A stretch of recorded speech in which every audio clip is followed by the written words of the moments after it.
നിയമം അനുശാസിക്കുന്ന പരമാവധി ശിക്ഷ ഗ്രീഷ്മയ്ക്ക് ലഭിക്കണമെന്ന് ഷാരോണിന്റെ മാതാപിതാക്കൾ. മകന്റെ വേർപാടിന് ശേഷം ഇന്നും ഈ കുടുംബത്തിന് കണ്ണീർ തോർന്നിട്ടില്ല. മകനെ ചതിച്ചു കൊലപ്പെടുത്തിയത് തന്നെയെന്ന് രക്ഷിതാക്കൾ പറയുന്നു. ഒരാളെ ആത്മാർത്ഥമായി പ്രണയിക്കുക, അന്ധമായി വിശ്വസിക്കുക. ഷാരോൺ എന്ന ചെറുപ്പക്കാരന് എവിടെയാണ് പിഴച്ചത്? ഷാരോണിന്റെ മരണശേഷം ഗ്രീഷ്മയുടെ പ്രതികരണങ്ങളിൽ പോലും ദുഃഖത്തിന്റെ ഒരു ചലനവും ഉണ്ടായിരുന്നില്ല. നാളെ കേസിൽ വിധി വരാനിരിക്കെ നമുക്കൊപ്പം ചേരുന്നത് ഷാരോണിന്റെ മാതാപിതാക്കളാണ്. ഏത് തരത്തിലുള്ള ഒരു വിധിയാണ് പ്രതീക്ഷിക്കുന്നത്? അവർക്ക് കേസ് നല്ല ശിക്ഷ കിട്ടും, അത് ഞങ്ങൾക്ക് ഉറപ്പാണ്. ഏറ്റവും എന്തൊക്കെ ശിക്ഷ കിട്ടാൻ ഇന്ത്യൻ നിയമം അനുസരിച്ച് എന്ത് ലാസ്റ്റായിട്ട് കിട്ടണോ അത് കിട്ടും എന്നുള്ള ഞങ്ങൾ ഏറ്റവും വലിയ ശിക്ഷ തന്നെ കൊടുക്കണം. അവർക്ക് പരമാവധി ശിക്ഷ കൊടുക്കുമെന്ന് ഞങ്ങൾ വിശ്വസിക്കുന്നു. ഷാരോൺ, ഈ സ്നേഹബന്ധത്തെ കുറിച്ചൊക്കെ ആദ്യം തന്നെ വീട്ടിൽ പറഞ്ഞിരുന്നു, അറിയാവുന്ന കാര്യമായിരുന്നോ? പറഞ്ഞിരുന്നു. നിങ്ങളും ഇതിനെ പിന്തുണച്ചു ആ സമയത്തൊക്കെ? ഞങ്ങൾക്ക് അങ്ങനെ മക്കളുടെ ഇഷ്ടത്തിന് അങ്ങനെ ഞങ്ങൾക്ക് ഒരു ഇഷ്ടക്കുറവുമില്ല. അവർ ഏത് ജാതിയോ മതമോ ഒന്നും ഞങ്ങൾക്കത് പ്രശ്നമില്ല. മകൻ്റെ ഇഷ്ടത്തിനപ്പുറം ഞങ്ങൾക്കൊന്നുമില്ല. മക്കളെ പഠിപ്പിക്കുക, നല്ല രീതിയിൽ പഠിപ്പിക്കുക, നല്ല രീതിയിൽ പഠിച്ചുകൊണ്ടിരുന്നു. ഇങ്ങനെ ഇവളുമായിട്ടൊരു ബന്ധം. ഷാരോണിന്റെ ഒരു ആത്മാർത്ഥത ആ ഒരു ഹൃദയത്തെ ചൂഷണം ചെയ്യുകയായിരുന്നു എന്ന് വേണം. അതേ ചെയ്തിട്ടുണ്ട്. അത് അവളും അവളെ അമ്മയും കൂടെ ചേർന്ന് ചെയ്തതാണ്.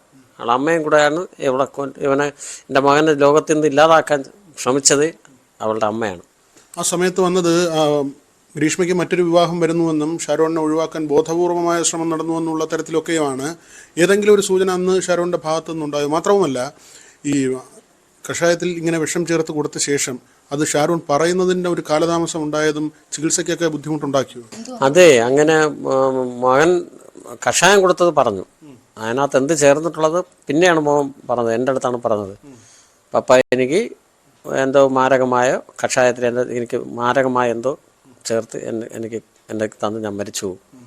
അപ്പം എന്നെ മാപ്പാക്കണമെന്ന് പറഞ്ഞത് അതുകൊണ്ടാണ്. അതായത് ഈ ചതി വൈകി. ആ സമയത്ത് ഷാരോൺ പഠിക്കുകയായിരുന്നു. അവൻ പഠിക്കുകയായിരുന്നു. അവളെ വിളിച്ചിട്ടും സംസാരിക്കാനൊന്നും ഒന്നുമില്ല. ഈ ഗ്രീഷ്മയുടെ പാരൻസ് എപ്പോഴെങ്കിലും നിങ്ങളോടൊക്കെ ഇതിനു മുമ്പ് സംസാരിക്കുകയോ അങ്ങനെ ഒരു നല്ല സ്നേഹബന്ധത്തിലൊക്കെ ആയിരുന്നോ നേരത്തെ? ഇല്ല, സംസാരിച്ചിട്ടൊന്നുമില്ല. ഷാരോൺ ഒരു ജോലിയൊക്കെ കിട്ടുന്ന ആ ഒരു സ്റ്റേജിലേക്ക് എത്തിയതായിരുന്നല്ലേ?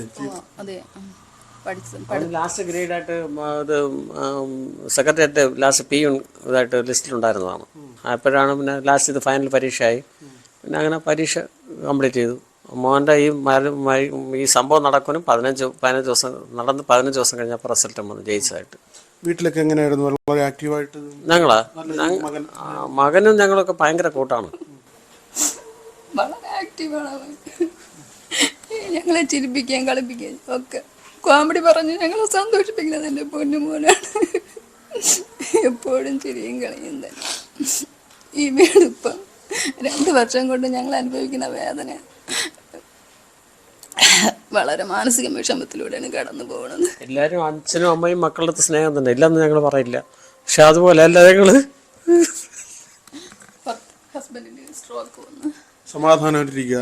അതായിരുന്നാലും അങ്ങനെ കോടതി കണ്ടെത്തുന്നതനുസരിച്ചുള്ള ഒരു കൃത്യമായ വിധി ഉണ്ടാകുമെന്ന് തന്നെയാണ് കേരളം പൊതുസമൂഹം മുഴുവൻ വിശ്വസിക്കുന്നത്. സമാധാനമായിരിക്കുക എന്നുള്ളതാണ് നമുക്ക് ഈ ഘട്ടത്തിൽ പറയാൻ കഴിയുക. അത്രയും സ്നേഹിച്ച് നിങ്ങളെ അത്രയും വളർത്തിക്കൊണ്ടുവന്ന ഒരു മകനെ നഷ്ടമാകുന്നതിൻ്റെ ഒരു നൊമ്പരം നമുക്ക് മനസ്സിലാവുന്നുണ്ട്.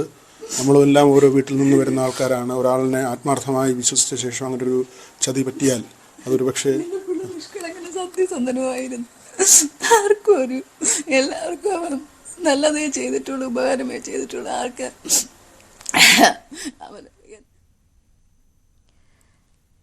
കേസിൽ നാളെ വിധി വരാനിരിക്കെയാണ് മാതാപിതാക്കളുടെ പ്രതികരണം.